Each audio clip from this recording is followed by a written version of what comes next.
What's happening, my beautiful money moguls and financiers in training? Welcome back to another episode of the Do Different Better Show, where we talk wealth, wisdom, and money moves, making finance simple for everyday people. I'm your host, Elaine Rasmussen, CEO of Social Impact Now and the founder of the Connect Institute and managing director of the Integrated Capital Fund. And today's episode is about real wealth and not just the numbers, but the mindset, the mission, and the mess behind the money.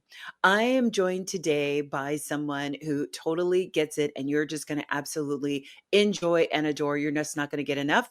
And this is Mr. Stoy Hall, who is a CFP, CEO, and founder of Black Mammoth, which is he is renowned for his forward thinking in financial planning and wealth management, emphasizing inclusivity and holistic client well-being. Beyond leading Black Mammoth and Kala Capital as a founder and fund manager, Hall is a dedicated father advocating for the importance of family and personal growth. His unique financial perspective prioritizes emotional intelligence and the psychological facets of wealth management, embodying this in the modern family office approach in his work. And we'll get into more of that in the show. So make sure you stay tuned for the whole episode. He's an enthusiast of culinary diversity. Hall parallels his zest for food with a rich, experience-focused view of wealth. And as the host of the No BS Wealth podcast, he fosters transparent dialogue on financial literacy and empowerment and connecting with thought leaders to explore wealth beyond the numbers. Welcome, Stoy, to the show. So grateful to have you. I'd love to be on. Thank you for having me. Well, let's just get right into it. So I ask all my guests, what is your earliest memory of money? One, I love this question because it's the exact same question I ask all of my clients when we talk to them. What is your first money memory?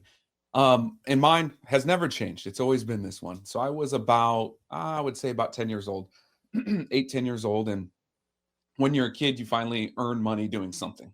And I don't remember what it was, but I know that I made my own money. And I wanted to take my mom to McDonald's to get her an ice cream cone, right? With my own money, pay for it myself.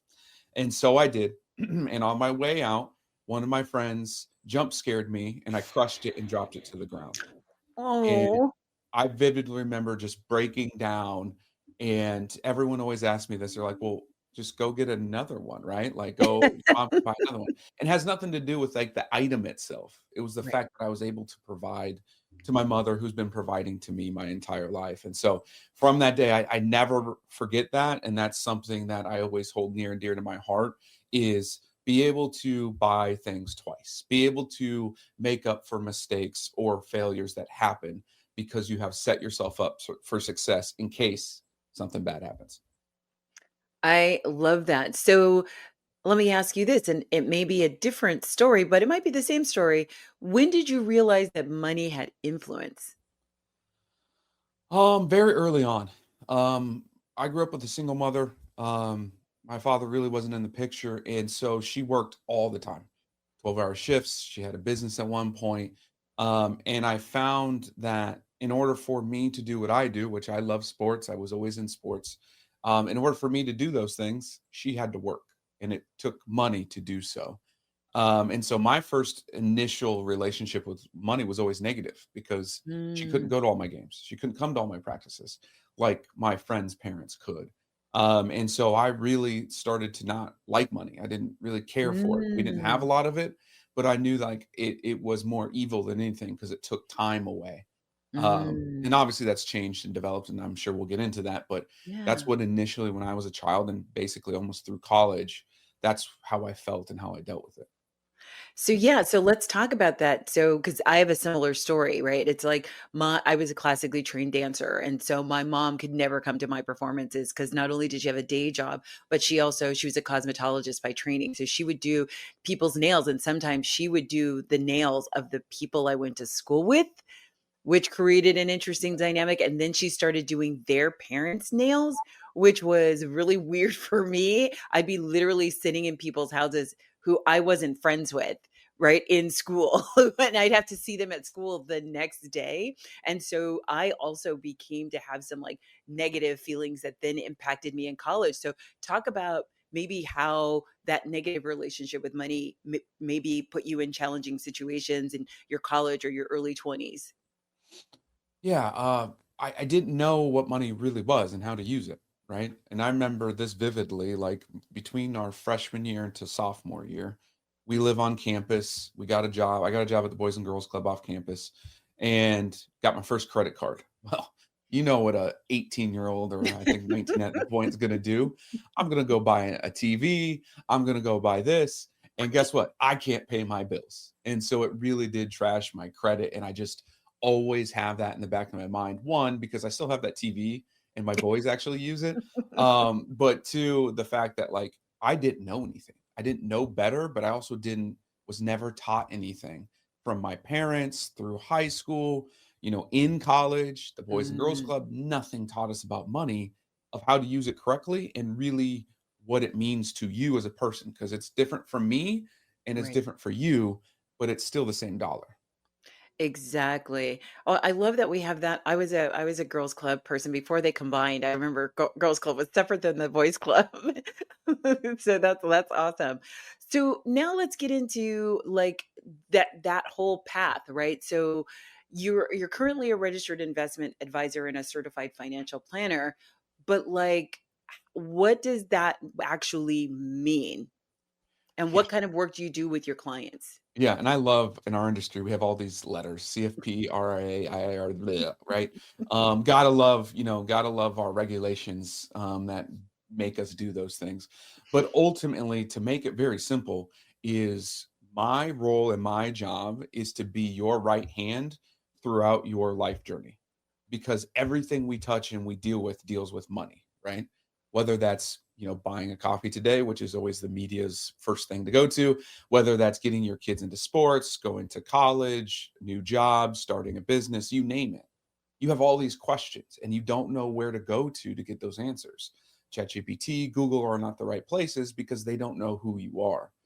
My job is to know who you are, be your right hand, and help guide you through this life journey, specifically on the wealth side. Absolutely. Now, I have to imagine, especially just based on what you've already shared with me, you didn't grow up dreaming about mutual funds and stocks and bonds. So, what made you even choose this career as a financial planner? Like, what was the oh, this is it moment for you? I never knew what those were, right? And most people still don't know what those definitions of those are. Hell, we fight about it in our own industry. We don't exactly know the definitions of those.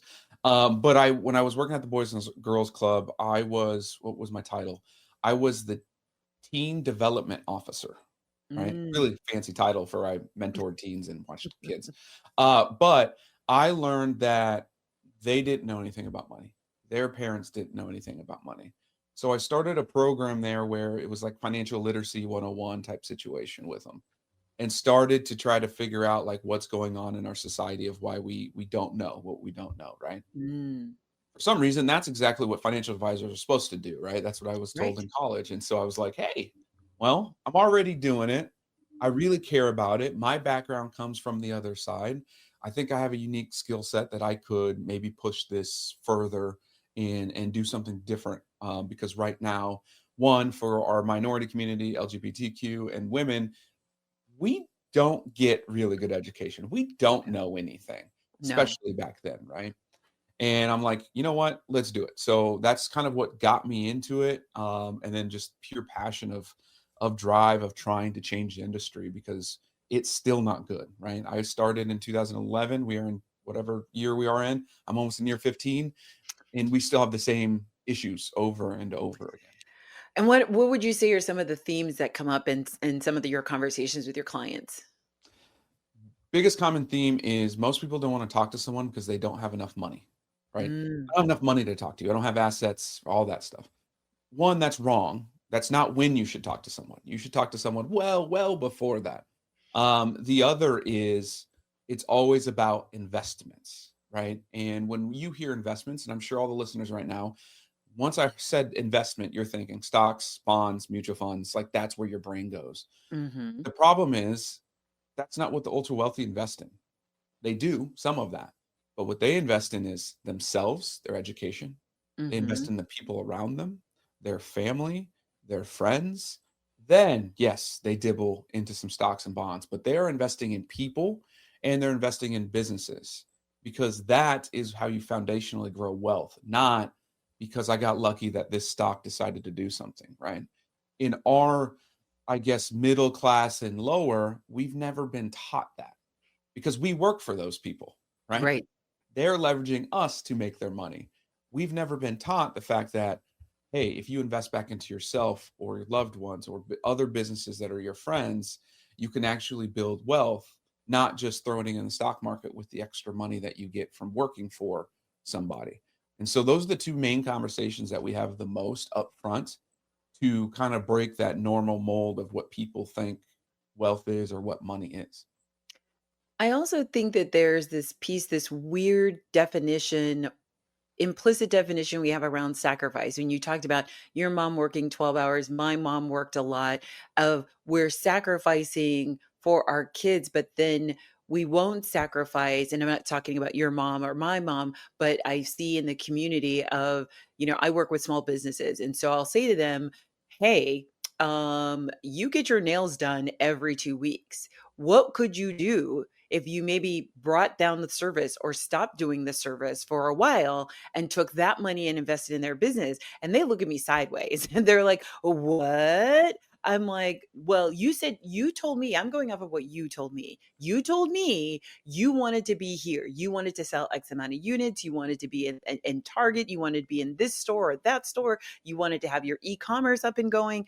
Okay, so what are you willing to sacrifice instead of the new, purse or the new shoes or the new Jordans or whatever the case may be is, and invest that back of yourself. So this whole, I don't know if you see that sometimes in some of your conversations when the disconnect between when somebody says, yes, I've sacrificed and I'm doing this and I'm working two jobs, but then you're like looking at like, and they've got the new J's or they've got the new, they've got the new Coach bag and you're like, yeah, but and that whole idea of invest in yourself first, even if it's a retreat, right? Even if it's to get your mind right. So what are maybe some of the things that you talk about?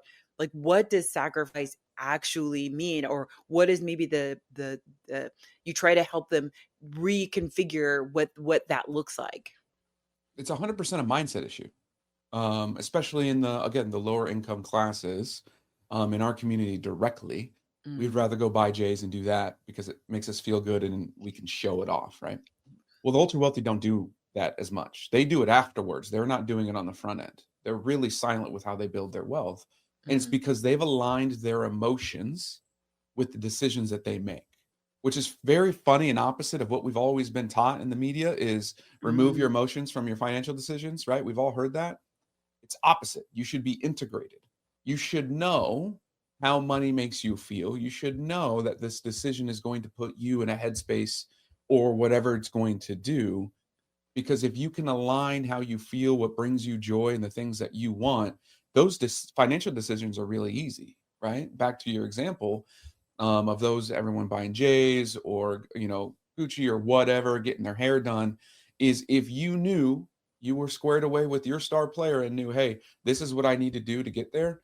Those aren't even decisions that come across your brain. Those are easy no's because Right. you know you got to put your money wherever it needs to be in order to reach your goals. And that is our biggest issue in our society is that people do not know who they are and what money actually means to them.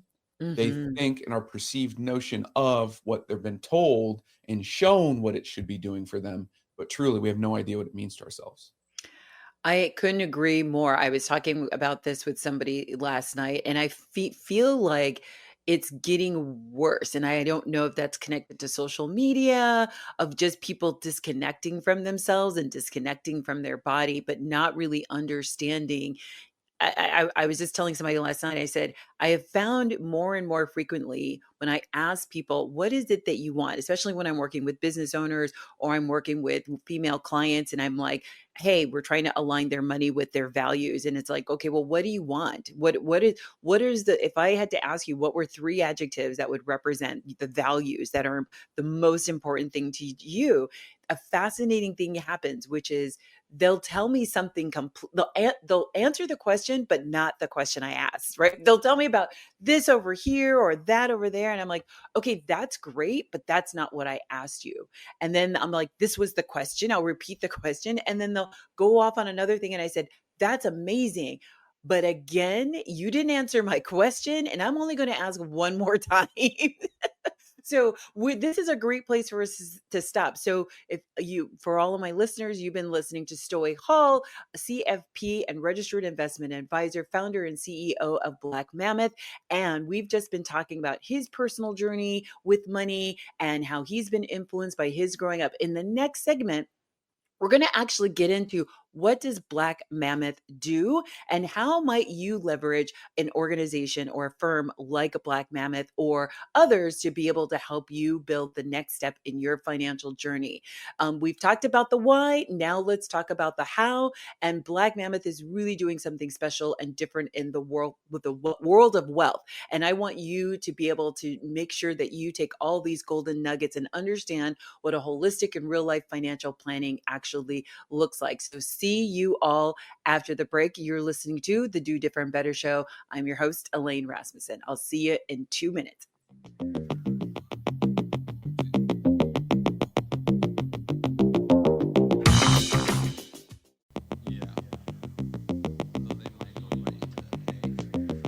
Welcome back to segment 2 of the Do Different Better Show. I'm your host, Elaine Rasmussen, and we have a gifted and talented host with guest with us today, Stoy Hall, who is a CFP and registered investment advisor, founder and CEO of Black Mammoth. Thank you again. Welcome back to the next segment. And we took some time in the first segment to really talk about Stoy's personal journey, his personal philosophy. What are some of the experiences that have guided him in his money journey, as well as the pathway to becoming a certified financial advisor and registered investment advisor. Now we're going to get into like really thinking and understanding what does Black Mammoth do and how might you leverage an organization or a firm like Black Mammoth. So Stoy, let's start with your company. What exactly does Black Mammoth do and who do you serve? Absolutely. I'll start with who I serve, and then I want to go through a little exercise I deal with people to get them in the right mindset to explain what we do. We predominantly serve women, minorities, and LGBTQ business owners and their employees. Again, you heard my story, so you know exactly why that comes into play. But I want everyone to close their eyes for a minute and think and just listen to what I'm going to take you on this little journey. So as your eyes are closed, I want you to envision your life as you're living right now. And as you're sitting here listening to this show and have listened to this show, think about all the stressors that you have in your life, right? I'm going to walk you through my stressors. I have two kids that are in two different sports. We have sports 7 days a week. I've got bills that come up. I've got staff to take care of. My wife just transitioned from a corporate business into the business, right? I've got my own health to deal with. I got family health to deal with. Oh, property taxes keep going up. The tax code just changed. We're going through tax planning, right? Okay, I lost my grandmother a couple months ago, lost my mom 5 years ago. Okay, you're starting to get a picture of we have got a lot going on in our lives, let alone we still have to go grocery shopping and groceries are going way too high. We got utility bills coming in. Some of us has mortgages, some of us have rent, right? And I've just hit the baseline of things. Say, open your eyes back up now. Now we're here. Those things are still in your brain, right? We are still living those decisions. And that doesn't even take into account what am I going to do for my health insurance? What am I going to do for my life insurance? How does my 401k retirement work? How am I getting paid enough at my job? Should I look for a new one? Should I start a business? My business is not doing so well. My business is doing too well. All of these decisions are going through our minds 100 times a day, 1,000 times a day. And there is a lot of noise and it makes you feel anxious and uncomfortable. And you're not able to live in the moment. And I know that I went through this a few years ago when I left my business partner of I wasn't living in the moment with my kids. And that's what kind of Mm, broke me, right? mm. So all those things are going on and you're like, well, how does Black Mammoth help me in that situation? We're here to calm that storm. We're here to be that right hand to where you have that question late at night. Shoot us a nice little message in Slack. We get it answered. We are setting up plans for your future, not to react to what's going on in life, but to be proactive and get you ahead of the game finally. But to make sure you understand it is a long journey. This thing is lifelong. There is no sprint, get $1 million and it's all good. No, every time you level up in life, there's more complexities. It becomes more risky. There's more things you have to deal with, and you need people in your court to do so. And so that's what my team does. That's what we do. We're to be your right hand and to fill in the gaps where you can't see them because you don't know what's going on, but also help you understand what is going on. We do that through, and now I'm going to vomit all the marketing stuff at you. We do that for retirement planning, legacy planning, your taxes, right? Your health insurance, your life insurance, disability, all of the things, the tools that financial planning that you've heard of does. We do that, but we focus on you first and pretty much you only. Those are just tools that we use to get to you where you want to go. That is amazing. And in segment 3, I'm going to actually talk with Stoy exactly what does that mean for wherever you are. So hang tight. But right now we're going to get into, you've talked about you could have taken your talents to a big firm, but instead you decided to build this up from scratch. Why, and what are you doing that's different than what somebody might get at one of the larger institutions? I started my career off in 2011 as an intern at one of the bigger firms out there. And within a year and a half, I was a managing partner. And within about 6 months, 8 months after that, I was fired. Now, the reasons I was fired were told to me. By the way, this was 1 month after my second child was born and a week before we were moving into our new house. Was I was disrupting the marketing too much because I'm loud. I post a lot. I make content. I was starting to get into the podcast game. Two, my leadership style didn't fit what my regional director's leadership style was at that point. By the way, like everyone in my region followed my leadership, so it was just that. And then 3, it was always about production. You're not producing enough life insurance. Well, at that Mm, point in time, I was focusing on the holistic financial planning. And guess what, people? Yes, we all need life insurance because we're all going to die. I can guarantee you that. However, your financial plan dictates when and how much we need that life insurance. right, Might not mean I meet you and I sell you life insurance right away. It right. might mean we just organize your bank account because it's a mess. Then 4 or 5, 6, 8 months down the road, we get you life insurance. And those were the 3 reasons that I was told, right, that I was let go from that position. And from that moment on, I realized I need to work for myself or with like-minded individuals that can understand that the people come first, their plan comes second, well before we even get into products and investments and tools and those things. Because if we can't get those front things organized and in order, it doesn't matter what you do on the back end. It won't sustain, it won't be there.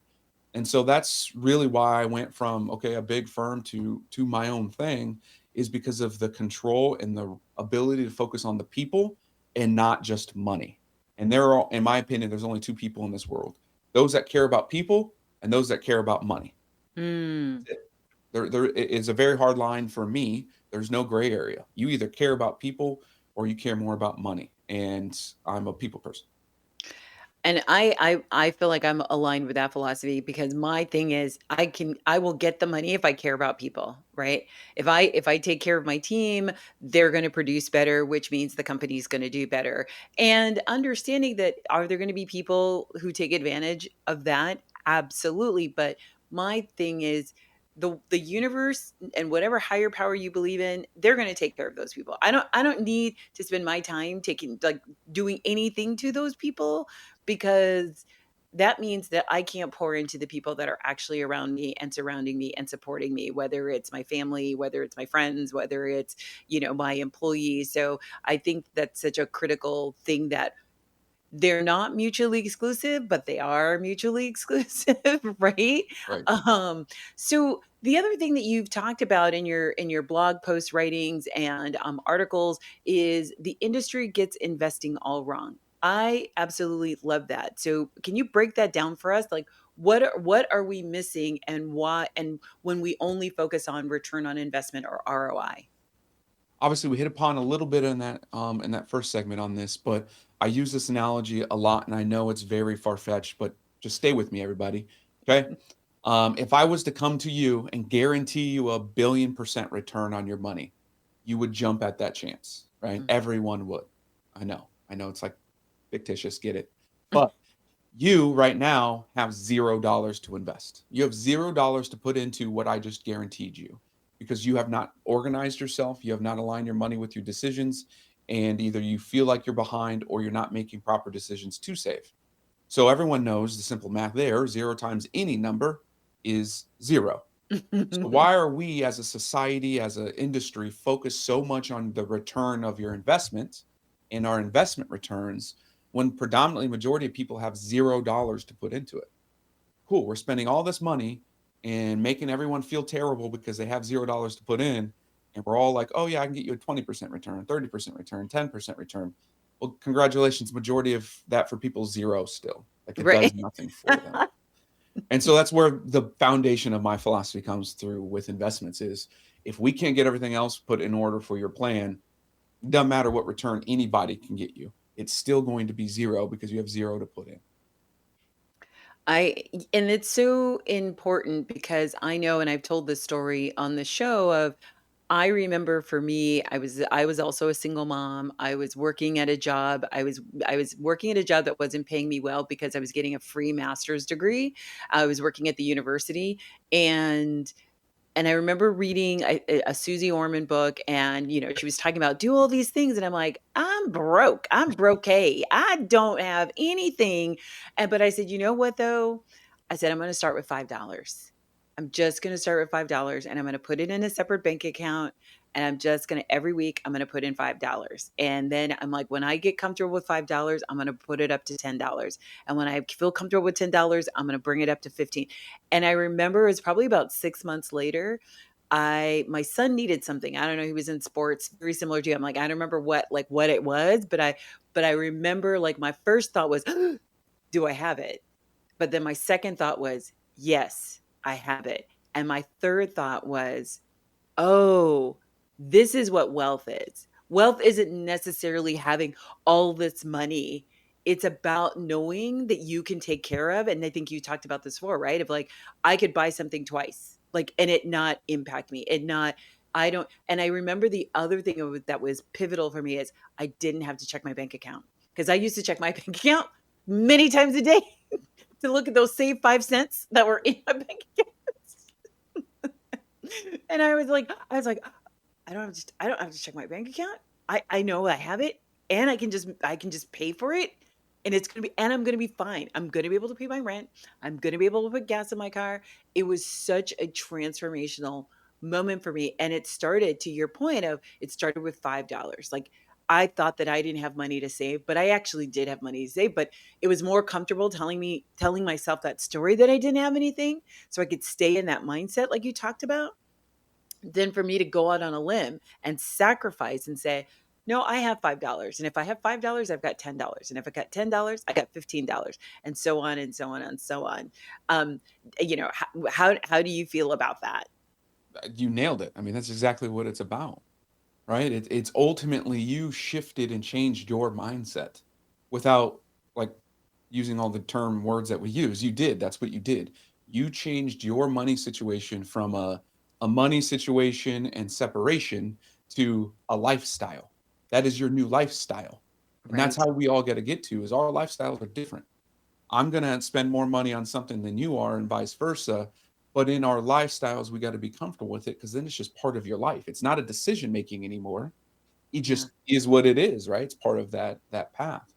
And Yeah. you hit upon a little bit of analogy I talk about a lot. Obviously, being a sports background, I'm going to do that more often. But in life, there are opportunities in our life that show up randomly. And if we're not prepared for those opportunities, they pass us by and then we feel like we lost out on that whatever opportunity. It could be memory with your kids, investment opportunity, job, you name it. In sports, in specifically college football, we would train for 8.5 months out of the year at 5 in the morning for 8.5 months to get an opportunity to play 11 football games, right? Mm. And I say opportunities because what if you're hurt? What if you're sick? What if you're just not good enough to be on the field? Right? So we train that hard for 11 possible opportunities. In life, do people really train that hard for opportunities to pop up? We don't, Yeah. because we think that we should be either entitled to get them or that we'll see and then we'll prepare for them. And that's just not how wealth building happens. You need to be training, which is saving $5, maybe reading more often, maybe hiring someone to teach you. You need to be training all the time because you don't know when your opportunities are going to hit in life. You don't know how many opportunities are going to hit in life. And if you're not prepared, one, you might not see that opportunity. And again, like I said, it might fly right by you. Or third, when you take that opportunity, you fail because you're not prepared for it. And in your what you did with, saving that money, you were prepared for that opportunity to make sure that your kid had what they needed for whatever sports things it was. They were you be able to step up, and how good that felt for you. Majority of Yes. people don't have that. Yeah, and I'm sure you've heard of this term. What is it?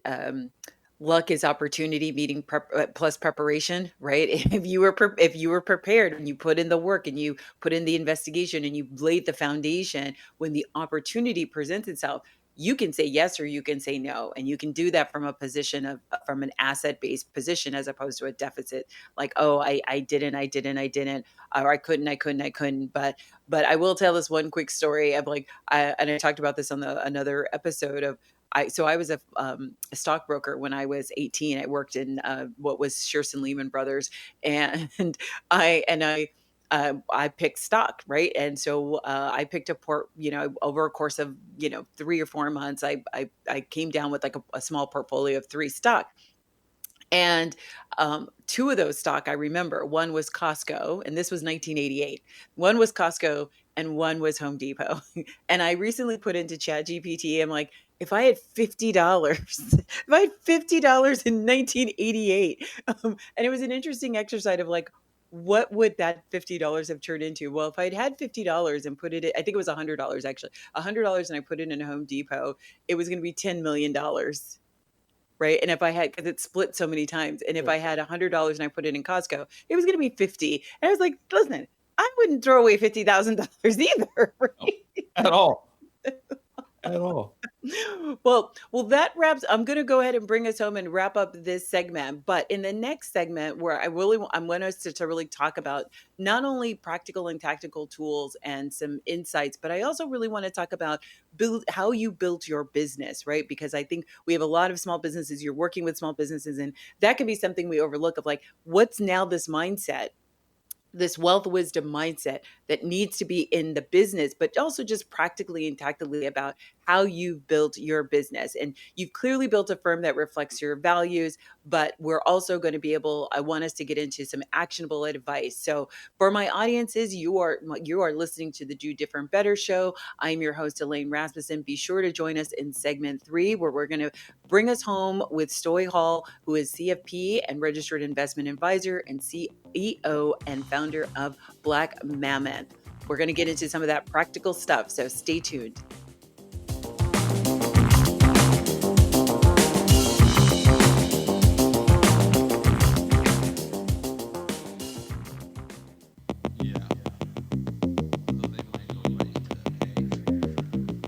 Welcome back, folks. You're listening to the Do Different Better Show. I'm your host, Elaine Rasmussen, and we are in the final countdown in segment 3 with my special guest, Stoy Hall, CFP, RIA, and founder and CEO of Black Mammoth.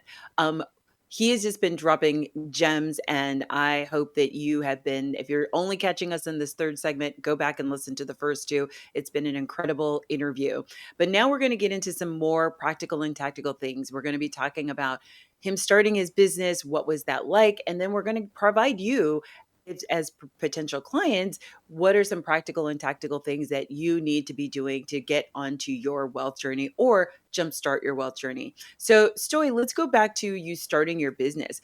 What if you could go back and tell your past self when you started this business, what might be some gems or some things that you think would be valuable for you to know that you didn't necessarily know? I know for me, I thought when I worked in corporate America, I could run my own business. And I quickly found out, like, oh, even though I've grown other people's businesses, I didn't know how to grow my business. So I'd love to hear some of like your stories or tricks and tips, or like what would be advice that you would give your past self knowing what you know now?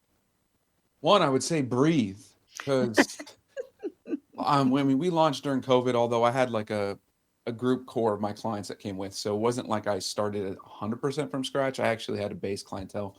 But it was to breathe, because I always thought everything had to be perfect. Website had to be rolled out perfect, contracts, marketing, our face-to-face meetings, how we record, our note taking, everything, right? Everything just needed to be as perfect in my head as possible.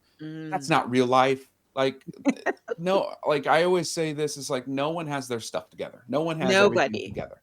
Not one person, not one business owner, and it's okay. And I think that realism is what one my clients want, but I think what most all clients want is just to be a real person, but to communicate what's going on, right? So for me, the first thing is just breathe, and you'll figure things out as you go. Because I've grown more as a person being a business owner than I think I ever did every other part of my life, minus, having Mm, kids and getting married.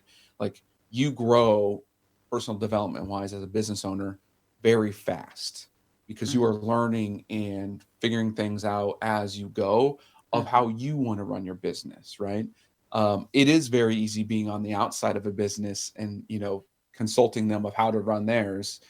However, you still don't have that emotional thing of business owners. We don't have hours. We're thinking about our business basically 24/7. We're up late, we're taking notes, every win is really, really high and every low is really too low in that balance. So my first initial thing I would tell myself, is just breathe. It's okay. You'll figure it out. I love that. And what were maybe some trips or falls that you felt like you did in the business that were really great learning moments for you? Trusting and investing in others without fully vetting them out and do my due diligence. Mm, I have too many stories on that, but one was a business partner of mine, CPA, who ended up being, I talked about earlier. If you guys didn't listen, go back to the other segment. I had talked about there are people, and there are, people who care about money. He's definitely caring about more money, and the more success we had, it got worse, right? mm, Um, Another was I lost about 85, I think it was like $85,000 in an investment. Again, mhm. listened, knew the person, knew him for a few years, trusted what they did, have seen their other work, and just kind of blindly, as much as I could, just trusted them to do that, do their job. Didn't fully vet everything out. And so both of those items probably cost me $170,000 within like 18, 24 months. Wow. And I'm still obviously, successful, still living, still have to Right, deal right. with Still it, breathing in and out. still here. But I learned that I am now going to do my due diligence and vet people out, and that's been really great for my clients now too, because I go way deeper and find things that people just wouldn't, because of if you trust somebody, you kind of put blinders on. Mhm. And I don't care who you are, what it is, you should always go through all of the vetting and due diligence, regardless if you know them or not, because you want to get everything in order in case something happens or it doesn't go the way it should. And that's been my biggest lesson in business. Luckily, I've had clients that love me and they've been through the ups and downs with me, and have been, I think my oldest client has been with me since 2012. And Mm. so she's seen everything. And that's the type of people you want. Again, because if you care about people, no one really goes away, right? You just help each other grow and figure it out. But if you care about money, then that's, I think, when mistakes are made and terrible things happen. What are one or two of your non-negotiable due diligence items that might be outside of the box, like not necessarily the norm? I did a whole show on due diligence. So what might be some things you're like, I know that these are just my quirky things, but I gotta have this every single time I'm going through a deal or I'm vetting someone. The first question is always, what's the purpose of whatever the deal, whatever the thing is? Mhm. And whoever you are vetting out, let them answer that. And how they answer that will be my immediate yes or no to the situation. And that'll always lead to, do they care about the people or do they care about the money? And if they're saying, well, we're going to do this because we can make X, already going to say no. Already going to tell my client, you don't want this deal. That is the very first one is what I'll get to on that. Then the second one that a lot of people don't really pick up on as much is, how is the ownership structure created and who's all truly involved, Mm. right? I've been involved with deals from a commercial real estate perspective that um, the main investor was also the CPA, which was also the broker, which was also the maintenance team, um, which also charged fees to the investors to raise money. Same Wow. entity, right? You don't see that up front in those documents. You have to ask a lot of questions. I had another one with a client recently who actually went against my advice and created the partnership anyway. However, I helped them create that partnership to where they were majority and could not get voted out. A couple weeks ago, we find out that let me back up. They were going to create a partnership with 4 people.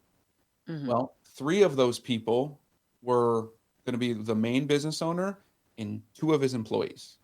Okay. When I see that, that tells me that it's actually just 2 investors, my client and the other person, because they control those people. Right. When we did the math, yeah, my client was getting, I think, like 45%, but that wasn't majority over the other 3. So Mm. we wrote it to where she was 51% no matter what those other 3 did. Couple weeks ago, they come back and say they no longer want her to be the face of this business. They want to bring in a third party and they want her to reduce her ownership shares. Wow. And she went and was upset. And I said, this is why we built it this way, Right. because you are in control. There's nothing they can do to kick you out or do anything. And it's those things that you won't see straight up on your ownership shares, your structure, unless you dive deeper, because that happens a lot where I and my friends and buddies will go invest in a project together. Well, truly, we're one group because we're all going Right. to make the same decision. Right. And that will outnumber someone else a lot. And it happens all the time with almost any structure, any partnership structure. You're going to see that, and you think you're a majority, and you're truly not. And I think this is a perfect segue because kind of what I'm hearing what you're talking about is this is some of the assistance that a financial advisor can provide. And as we talked about in the earlier segments, a lot of people maybe think it's not for them. What should they look for and how can they start if they are feeling behind? Yeah. Um, Ultimately, is you need to go back and figure out who you are. Okay.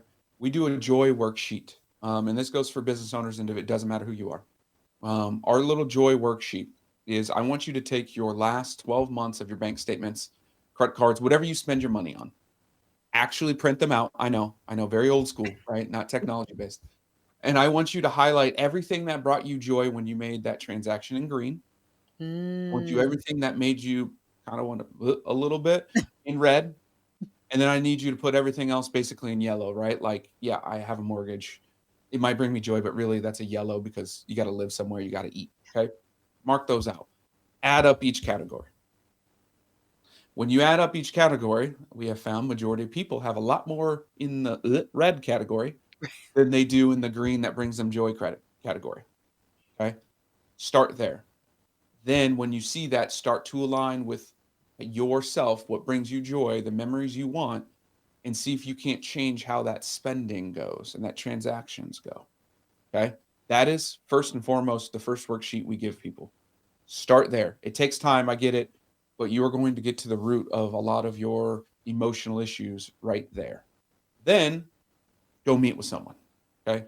Whether it's me, another CFP, a financial behavioral therapist, you name it, a friend, your spouse, and mm, walk through what it meant to go through that exercise and walk through what it means now going forward of what you want to do with your money. Okay. Once you've completed that, things are going to change for you.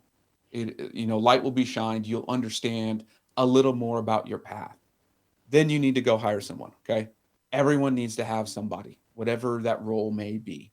Sometimes it's just coaching, sometimes it's actual advising. Doesn't matter, but there's not one wealthy person on this earth that has done it themselves. They all have a team. And so don't think you can do it yourself. Get a team, and you can start somewhere small and start to build that up as you become more complex in your life. And if you don't have that and you try or doing it alone, I'm not going to guarantee anything because my compliance will kill me.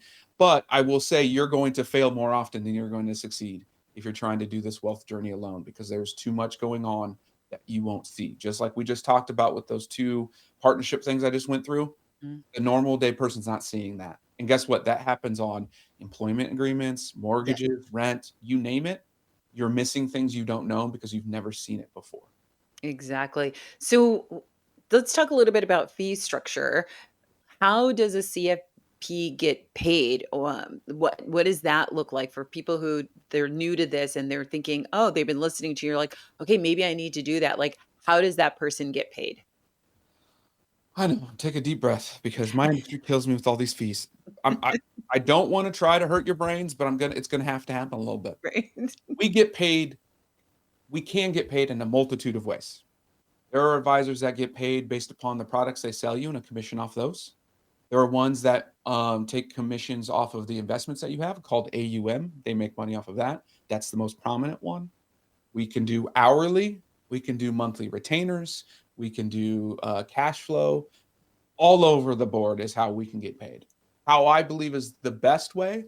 And if you follow me on social media, this usually causes a stir. My model, I believe, is the best, and that is more of a monthly retainer, if you will, a monthly fixed fee.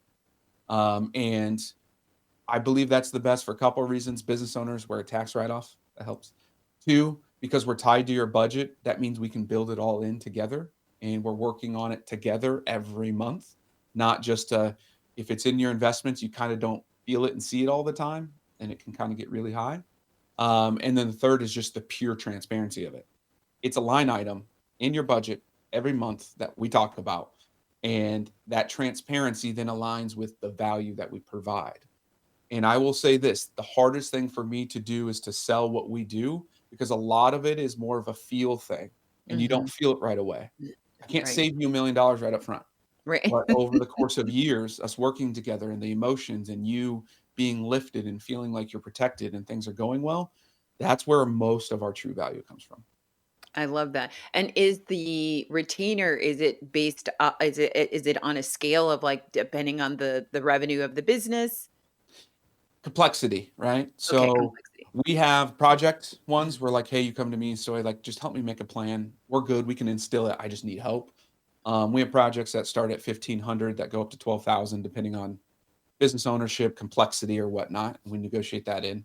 And then our modern family office starts at about $500 a month and goes to $20,000 a month. Again, depending on what level of complexity, services, all of those things that are in there, because we do all the hiring, firing for you Mhm, for accountants, attorneys, all of those outside things that we always don't do in house. I'm mhm. hiring and firing for you, where you don't have to deal with it. You come to me, we chat, we go get it done for you. But that's how our fee structure is set up. Not everyone's is like that, but that's kind of the norm. Some I love project that. and some monthly. I love that. That's great. But these are concrete things that they're going to be able like, oh, okay, I get it. I get it. So let's go back to you. You talk about boring, consistent strategies.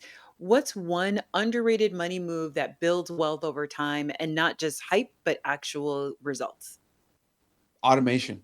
You already said it and you already did it, right? Setting $5 aside somewhere, just automating where the money goes. And I'm a huge proponent of that account being somewhere else that you can't see when you log into your bank account, because we all do it. We all log into our bank accounts way too often. That's something else we have to deal with. But automating where the money goes, and as soon as it hits the bank account, it's gone to those buckets or whatever those are, right? And then the Mm, other one, and this is probably one of the most important, these two are the most important ones I talk about budget with anybody. This also goes for business owners and not.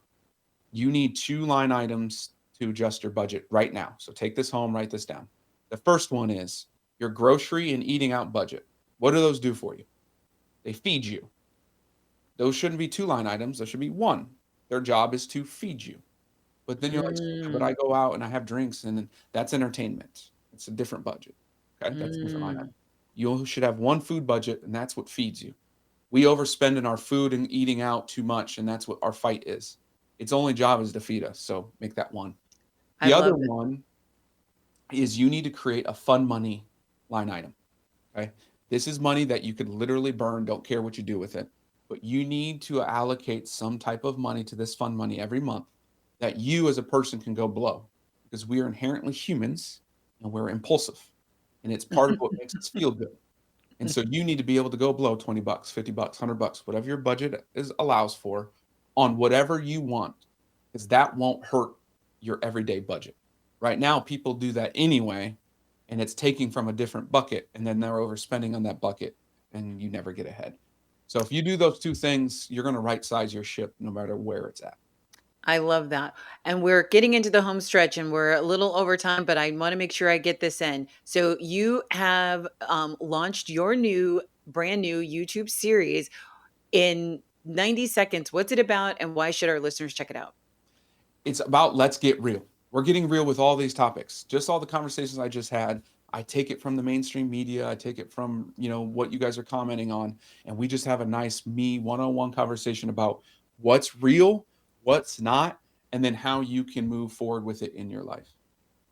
Ah, Stoy, thank you. You're not just teaching wealth education, you are modeling what wealth and heart looks like. And for our listeners, if you want more on Stoy's insight, check out his podcast, No BS Wealth, his on his YouTube channel. Of course, check out his firm, Black Mammoth. If anything that you've heard here resonates with you, he sounds like he's the kind of person that you and your family want to work with. The links, excuse me, the links are going to be in the show notes. And as always, if this episode gave you something to think about, please share it with someone who needs to hear it.